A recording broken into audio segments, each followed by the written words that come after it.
2 सप्ताह भितर 3 थर पानी ए तल उपविंधा बारुओ बिलणा बोड़ कांपड़ा श्यामसुंदरपुर तिहिडी ब्लॉक रो जो लो लाइन एरिया बारसर गोविंदपुर पर्यंत पानी पशुच। तेणु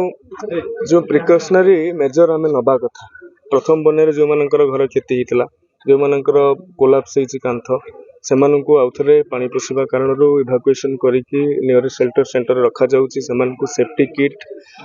sanitisation kit dry food distribution रंधा खाद्य डिस्ट्रीब्यूशन ये सब मध्य करा जाउची। आम पाखरे पर्याप्त परिमाण रे पॉलिथीन एवं औषध एवं ब्लीचिंग पाउडर मध्य रही। तेणु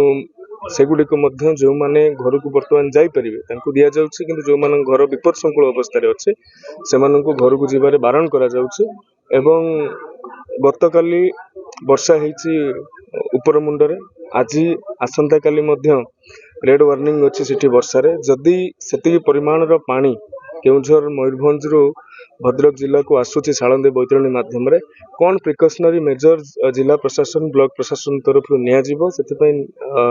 गोटे प्रस्तुति बैठक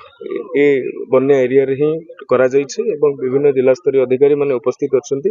लाइन डिपार्टमेंट आरडब्ल्यूएसएस ठारू आरंभ कर इरिगेशन पर्यंत उपस्थित अछंती। जो स्थान रे घाई होईछि ताको टेम्पररी अरेंजमेंट जहाँ करिहेबो बालीबस्ता ठू आरंभ कर बल्हा पाइलिंग पर्यंत ताको निर्देशित करा जाइछि एवं जो कूलबंध गुड़ाक पाइपिंग होउछि बा घलिया होउछि ताहाको मध्य